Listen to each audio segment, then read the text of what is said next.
It's like on the PD day, I was telling Michael that he was too cool for school. And he's like, no, you're the one that's too cool for school. And then we both laughed at the thought that would be... But no, that's a good joke. Neither of us too cool for school.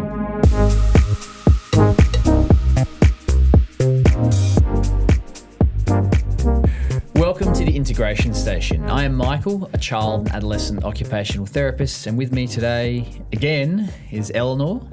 I'm also a child and adolescent occupational therapist. Welcome back, Eleanor. Thank you, Michael. How are you doing? I'm good, yes.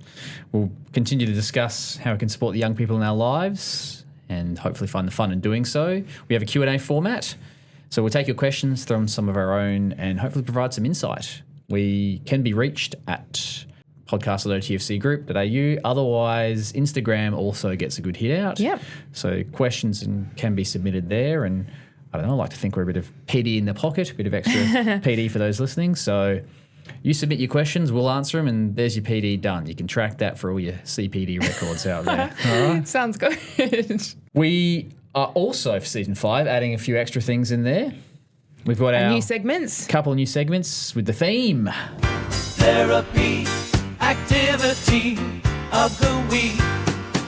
What do you got this week? Do you know what I've gone back to this week that is an activity I used to do a lot, has maybe moved to the side for other things, but going back to it, I'm like, it's just such a classic. I've been doing a good old alien shootout on a swing. So swing being the spacecraft. Then we set up bowling pins around the place, and then we've got bean bags that we're trying to launch to knock the Skittles over. Nice. The reason I love this, I just feel like you can grade it in so many different ways. You know, you could be seated on the swing. You could be lying on your tummy to really, hone in on those postural muscles. In terms of the bowling pins, you can have them up close, you can have them further away, different heights, really challenging those visual elements, hand-eye coordination, that kind of thing. And I find it's the kind of thing, you can end up just slowly shifting the elements for it, and you can spend pretty much a whole session doing variations of the activity if the client's engaged. And more often than not, if it's not an alien shootout and it's something else, you're just, playing into their strengths, their interests to make it a really engaging activity. So, yeah, I have been loving going back to that. We have something called the UFO swing at OTFC, where it's like the pole in the middle, the base on the bottom. You can wrap your legs around it. And my favorite thing about it is the bilateral element. So like one hand's holding onto the post to keep in position, whilst your other hand might be reaching for the bean bags underneath. That sort of thing. Michael, can you please describe for the listeners what that looks like? I'm getting my arm around the microphone with another arm sort of lassoing in the air like that. Like I've got the golden ticket to Willy Wonka's factory, yeah. And, you could be passing that out to the people around. Maybe that's what it is. You're Willy Wonka, you're passing out the golden ticket and trying to bring people in. Gene Wilder Willy Wonka, though. That's obviously. Absolutely, yeah. That's cool. Actually, I think I did that in the holidays with the gym ball. So I just had a gym ball going backwards and forwards, like picking up socks and stuff and just throwing empty 1.25 litre bottles around the place. Cause that's so good. Don't always have so good. Skittles. Although I could go to the library and borrow them. If you listen to our previous episode, I definitely endorse going to the library to borrow things from the Michael's the new ambassador for local libraries and for CPD tracking. 100%. 100%. My therapy activity of the week, what was it? I had one before I came in, and now I've just gone blank. It was something to do with, it was a basketball one. I was doing it the other day, and lots of kids have basketball at home. Like they might have a basketball ring, and great, taking shots or whatever. But we did one where we had, I don't know if have you ever seen the movie, the animated movie Hercules? Yes, we watched that. Matthew Broderick's Hercules. Yeah, great film, right? A couple of weeks ago. And he has to go through all these tests and challenges, and you got Danny DeVito doing the "come on, kid," all that sort of stuff, right? Yeah. Are you Danny DeVito in this situation? Is that a reference to my height? I don't know. No. Anyway, but I'd love to be Danny DeVito. He's a great actor. But ultimately, the aim of this one is the person has the final aim is to get the shot off, right? So they're taking a shot. So you've got a bit of a distance, maybe, a couple of meters, but you get another person to, say, roll a few obstacles. So this one thing I had a big tunnel that I was rolling towards the person. I had to sort of leap over it. Another thing had a big swinging ball that had to get past that. Oh, that's cool. And then they fire a shot off, right? So they've got all these obstacles in the way before they can actually shoot the shot. The whole aim of it was to stop the person from firing off a shot at random, actually pausing, taking a breath and shooting with a controlled way. Yeah, yeah. So It's got that impulse control, hey? yeah, so we're actually tapping. The whole activity was, one, the person needed a lot of movement, but secondly, to go, let's listen to our body. What do we need in the moment to shoot? And it's not leaping across blah, blah, blah. We need to slow our body down, take a breath and shoot. Yeah. And it was great because once he had seen that I do that and stop and breathe and shoot, I'm actually getting more shots in than quickly, rapidly firing off. That's so good. It was a nice little way to do that. So, you know, not everybody has giant gym balls that they can swing from side to side or big tunnels, but obstacles for sure, things to jump over, things to dodge past. Yeah, 100%. So, yeah, that was my activity of the week. And regulation strategy of the week. Regulation strategy of the week. So, reg strat. That's how I'm going with it. Brilliant. Reg strat. Reg strat. Okay, or here we just go. general strategy. Anything. No, I'm here for it. Reg strat. Reg strat. I have been encouraging a lot of people at home to do the hot dog rolls, or whatever variation of it that we're calling that, where you might roll a young person up into a blanket and then add different condiments on top, you know, like a gym ball for sauce, that kind of thing, whether you're rolling the gym ball over their body or maybe even some like bounces along for increased deep pressure. And then you can either have them roll themselves out, or if you can set up safely to do so with pillows on the other side, you can help to unroll them. And I think it's, you know, it sounds like it's a really fun activity, but also when we think about that sensory input, providing really good vestibular through the movement and proprioceptive through, you know, those weighted items, the deep pressure, the wraparound with the blanket and the potential crash on the other side. So I think ticking through a lot of regulation needs for lots of young people, and it's such an easy one to do at home. It is a good one. Maybe I'll attach a little link because we've done... there's a video that we've done with Dino and his young son Noah that is really man-child. Yeah. Absolutely. Very insightful. But, you know, the themes are there, and it's, you know, they had a good time doing that too. And I think it can show how fun and silly it can be, but also grounding and regulating as well. Yeah, so that's my reg strat for the week. That's a good one. The other thing I'd say, I've done that a fair bit in the past as well, and I don't have a lot of space at home to do it actually, but what we would do is I would wrap my son up in a blanket but do it on our bed. Yeah. So roll out in the bed. So two things. One, you're not stretching your back as much. Yes. So that's great. But you have the bed head, or the end of the bed is the sort of, you roll them out towards that way. Yeah. And then you roll them back in towards you. So you're at the end of the bed and you can roll them in and out that way. So yeah, it makes it a bit easier, but making sure you've got the trajectory. Yeah, exactly. Right, though, so you're not rolling them off the bed, of course. Correct. You do it the right way and it works okay. Yeah, how good. Yeah, cool. What's yours? Mine, yes, sorry. Kinetic sand. Oh, I love kinetic sand. I don't understand how it works, but It's real sand. Yeah. And other stuff in there. It's one of those things, it's kind of like Jif. Like, I don't know what's in Jif, but it cleans things so well, and I'm not going to ask the question. Yeah. Kinetic sand, it does such a good job. Bury your head in the kinetic sand, if you will, yeah. Yeah, it's really cool. And it was something that, you know, over the last couple of weeks, I think on the weekend I was doing a bit of that. And whilst it was an activity I was doing with my son, I was actually finding it so regulating. Yeah. Just watching it sort of drip through your hands like almost like a isn't liquid. it? Yeah. And I know some people might not like the feel of that, but for me it was a real, I don't know, it was actually quite regulating. And I just felt that I couldn't do anything but just watch the sand drop. And it goes back to that sort of just being mindful in the activity itself. Like if it's going to be regulating, what you want to do is you want it to help you from being distracted by other things around you. You want to help bring you back to an effective level of arousal. And it was bringing me into this state of like, oh, this is really nice just to feel. And then it was obviously interrupted by my son having, you know, toy spiders and snakes coming in there attacking me. I'm like, okay, well this actually isn't about you, okay? This is my regulation time. Correct. And that was that was what he was doing. Like he was loving doing that. But it was just a reminder of how good that stuff is. Yeah. And for the price that it is, it goes, you know, it's not ridiculously expensive. And the good thing about it is that it unlike sand, it sort of sticks together and you don't get sandy stuff all over the place. So if you're a clean person, like it's not too bad. I mean, I still encourage it for outside, but talking to your own experience here, or you're just like imagining what that might look like for someone who, Yeah, so you can find, you can see it and pick it up. Yes. Firmly. So, but even what you were saying, if you don't like the feeling on your hands, you can get little molds and things like that. So you don't necessarily have to have the tactile experience if the visual aspect's really supportive for you, and you can, use the molds to create a shape and then just watch that slide away. I'm just picturing it in my mind and I'm already feeling more settled. I love that. Just the loopy stuff going through. Yeah. What about some back to school?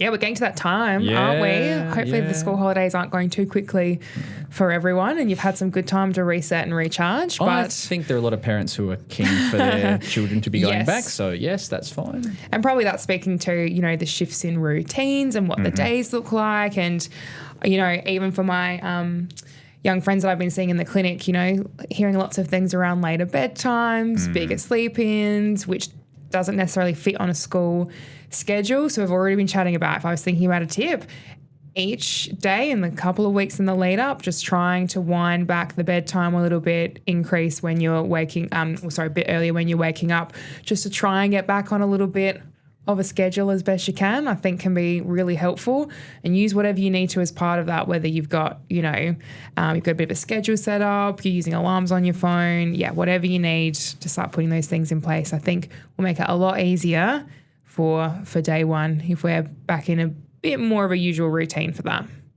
Yeah, that was mine actually. I think that's a really important one because routines are so key and they just help keep things all together. So when we're out of routine, bedtime can really get pushed out. Yeah. And getting up in the morning can get harder. So I think as well, I can appreciate that going back to school, like some young people really welcome that opportunity. Some might be feeling a bit more hesitant about that. Perhaps there's a transition with teachers or moving into high school, that kind of thing. I think just having those opportunities to maybe check in as well about how we might be feeling, providing a space to chat anything through. Certainly don't have to have all the answers to the things you might be feeling unsure about. But I think just a space to chat that through with your safe people can be helpful as well, rather than holding on to all of that potentially and then reaching the day or two beforehand and finding it's coming out in other ways because you're really needing that chance. The other thing I sometimes think at this time is you got school holidays, and for lots of kids it's a break, it's motivating. Yeah. There's a break from school, but how can we get back into finding the things that are motivating about school? And sometimes the act of buying certain items to bring to school, whether it's new pencils or whatever the age, or you get this notebook or something getting you're stuff. excited about. Yeah. So the act of that and going and buying those things or looking them up and going, let's go and get that, try and bring a bit more of we're transitioning to school. We're not going there yet, but these are the things you can look forward to when you go. You've got your new pencil case or you've got your new whatever it is. A new set of things that you can bring along might just be a nice little way to slowly transition into holiday mode is nearly over. Yeah. School is about to come, but whilst we're in holidays, let's go and buy some stuff. Yeah, that's cool. So I like that. Yeah. And there are plenty of specials on. Not that I'm going to list names, but who are you? Yeah. Who would you like to endorse? Anybody and everyone that's got things. Every second ad is about that, I think, at the moment, back to school. Yeah.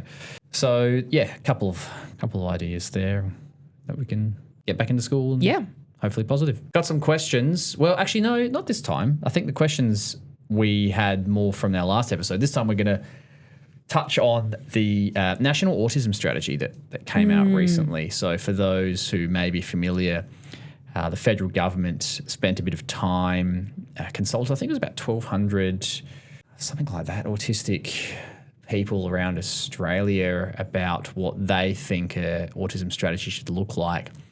And a lot of last year was spent doing that. And so they put together this strategy for 2025 to 2031, so for the next, 6-7 years? Yep. And in that, there's a lot of information around how, as a community, I guess, as a nation, we can better understand autistic people in our space, in our country, and how we can best support autistic people to live their best lives. Yeah. you have the giant document there. I do. And I had a look at it and I'm like, there's a lot of information there. And even, I think you made the point before off air about even the easy to read one was quite big. Lots of good pictures and great. Yeah. But even that was, and the information is, it's certainly more digestible, but it is lengthy. I did like that they had, you could listen to the information if the written aspect was a little bit trickier to work your way through. Yeah, for sure. But I think, I'm certainly loving a lot of the themes around that inclusivity and supporting. I guess in lots of areas there's been a certain way of doing things for a long time, and I think as we've progressed, particularly in recent years, learning that's actually that model doesn't work for everyone, and finding ways forward that is inclusive of varying needs and differences, and helping to celebrate people as, keep using that word authentic, but like as their authentic selves. So it'd be really cool to see the kind of things that come through from here. I recognise a lot of these things can often be quite ambitious, but hearing the input that they've gotten and what they've put into that, I'm very hopeful about what those sorts of things can look like. I did hear that, a lot of that funding is going to be allocated to like a peer support program. So it'll be really interesting to see what that looks like. I think that's been a really big part of the mental health space, where a lot of peer support and lived experience comes into supporting service provision and being able to provide a service that has, the feedback about what others have experienced put back in. So rather than, but a health professional saying this is what a person should access or what it needs to look like, the lived experience of an individual going, well, this was my experience of it, this is what I'd like changed. It's essentially just effective customer service, right? Yeah. It's like going, you're a person that's lived this, like, why wouldn't we listen to you and why wouldn't we take that feedback on? And I think this is partly what I'm gauging the strategy is trying to do is finally taking on the voices of people that have lived this through their lives and going... to inform what we do and how we support and what those different spaces should look like. And peer support is a big part of that as well. And I think the challenge for a lot of people who have been in situations where they're, I guess, in more isolated groups or groups where they've felt less included, if you will. I don't know what the right word is, but that they have felt like they've been doing it alone. And so having a peer support network and increasing the programs and the funding for that and increasing education awareness for others is only going to, I believe, is only going to help. One thing that I know there's mentioned here, I just wrote a few notes down as well, was a lot of money into research into neurodiversity to inform future policies and services. And I guess that's what has been outlined. We're talking like, $12 million. And there are a lot of things in here that the cynic in me goes, well, what does that actually look like? Like, what are they actually going to do? And I think it's one of those things where you've got to have a strategy or a plan first. Yeah. And how that actually looks will come in time. Yeah. And I guess I think back to, 15 years ago, we had a similar sort of thing with the NDIS. So there was this whole, how are we going to support people with disability? And they developed, the NDIS, and great, the similar sort of thing. There's lots of positive to it, but obviously lived experience of NDIS is that there are still a lot of areas for improvement. Yeah. And I hope in something like this, they've learned from that experience to go, well, let's listen even more so to the people that are going to be devising this service for, or this strategy for. Let's listen to those people and see if we can make some positive change. So I'm certainly really eager to see how those neuro-affirming actions, neuro-embracing. I'm very hopeful for what this will look like from here. And I've certainly heard positive things from some of the families that we had spoken to and referenced for this, and neuro-affirming language, and how we can really support that inclusion for all individuals. We are going to shift tune a little bit. Sometimes when we talk about government-related things or policies or that sort of stuff, I feel like we should try and find the fun in learning, as our podcast suggests. But sometimes policies are policies, and I feel like a bureaucrat. Everything has its place. It does. It does have its place. So that's more factual. We might shift tune to something I read recently. It was a little article that was sent through to me about humour and humour in therapy. And I don't know, you might not think I'm a funny person. I think sometimes I can be quite humorous, and I think I use humour a fair bit. Yeah, every day. Kind of funny, I guess. Thank you. That's fine. It was funny, actually. I was thinking the other night there was something I was doing. It was for work, and it was like 3 things I think you want people to think about you. I think we did that. We did. You did that. Reflections and intentions. The reflections and intentions stuff. And I remember speaking. I was just going through it, and my wife was next to me, and I said, "Oh, what are the 3 things?" And she's like, "I can't answer that. That's for you to answer." I'm like, "Yeah." But it's like, what do you want people to think about you? And I'm like, "Well, that I'm funny." She's like, "That's your number 1." I'm like, well, actually, no, but maybe it's more important than I think. Yeah. Maybe it's more important than I think. Maybe that's oh gosh, okay.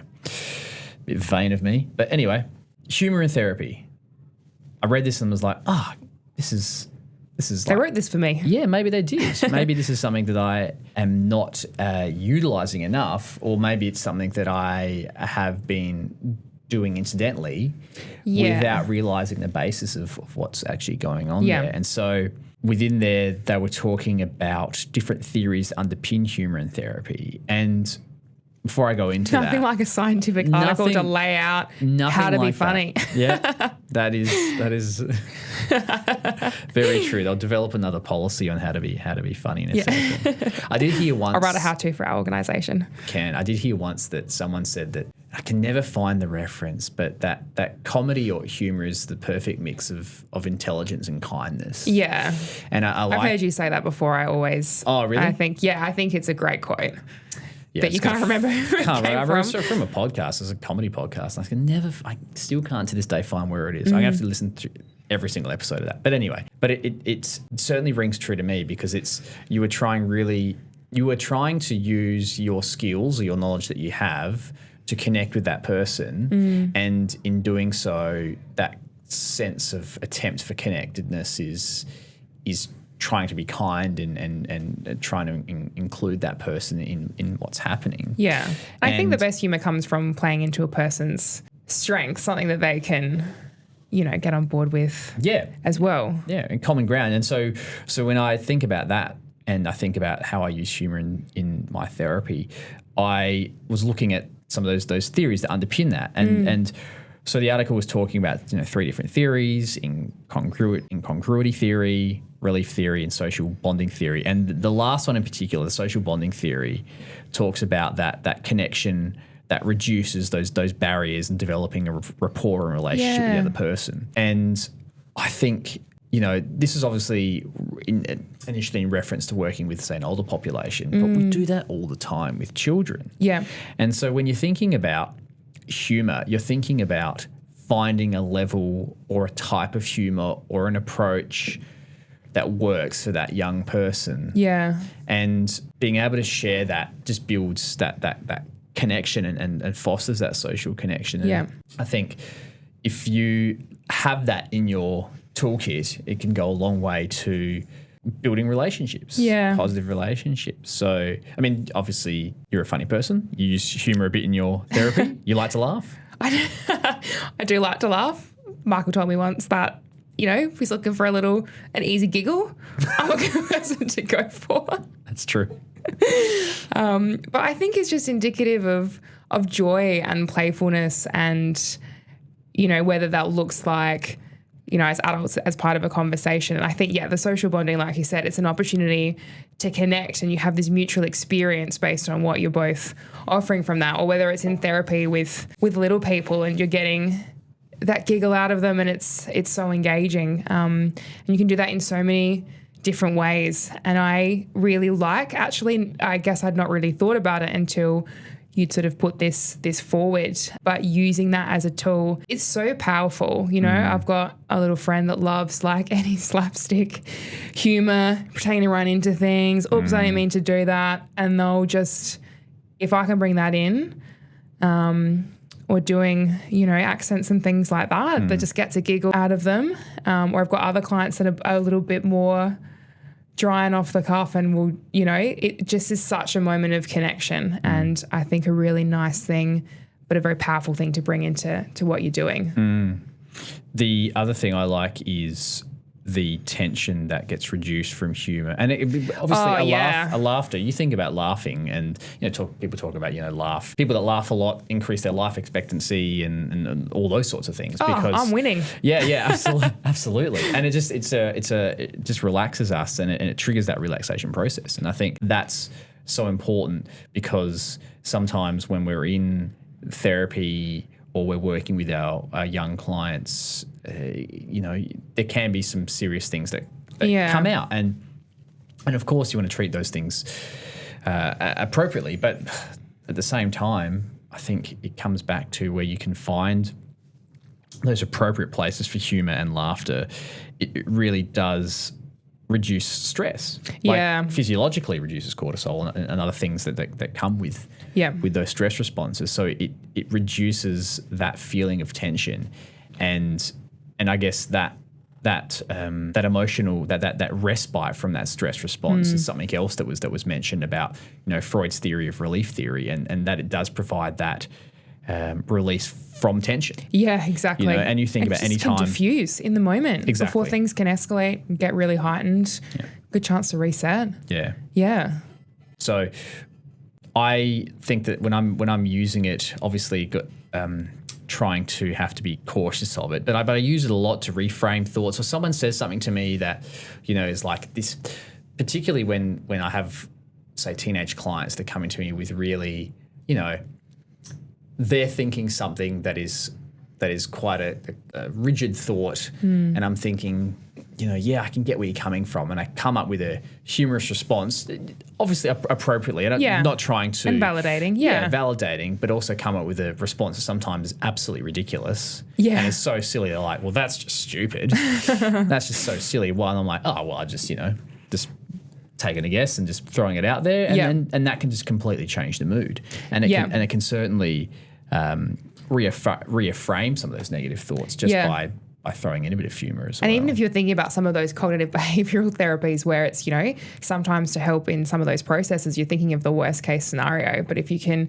approach that in a way with a bit of humour, that's kind of like what you're saying, and then catch them off guard, being like, oh, we can really catastrophise sometimes, and just adding that element in there might make that a safe way to actually then unpack then what that could look like. Yeah. Do you know what I mean? Like it's like an introduction to, can help to enter into a conversation that might be a little bit intimidating otherwise. And then you can kind of go from there. And I think if you are someone who likes to laugh or uses humour a bit, it's like anything. You use that you have that in your toolkit. I know sometimes people think therapy is serious, and therapy is serious and it should be treated appropriately, but therapy doesn't need to be not fun. Yeah. And humour is fun, and laughter and is play. playful. It's just all play, And so it's really underpins important. so much of what we do. Yeah. Absolutely. So, particularly for any young therapists out there that feel as though they need to be a very serious person when they get into therapy, treat it seriously, but don't lose some of the skills that you have if you're if you can use humour appropriately. And it can absolutely, as it says, it can be a skill. So just a shout out to comedy and humour. And Love that. Using that when we can. Actually, just as a little funny story as part of that, I had, I had a period where I was taking leave to go on a holiday, and I had one of our colleagues taking over to see my friends while I was away, which is awesome. And I was just sharing that information with a client that I was working with, and I'd made a little bit of a joke. I was like, oh, maybe you won't even notice. Like, I've been told before I look like them, so maybe it's just going to be the same for you. And then he just paused and he looked at me so intently and just deadpan just said, well, you do laugh a lot. And then I had to try not to absolutely lose it in that moment. And then for the remainder of the session, I've never been so conscious about how much I'll giggle unless being told that's my defining factor. Wow. Well, you couldn't, people look different, but you laugh a lot. Gosh. So the three things you want people to remember is that you laugh a lot? I don't think it's a bad thing, is it? Not at all. And you also think that you're funny, and that's why we're best friends. All right. Well, a bit of humour and a bit of autism strategy.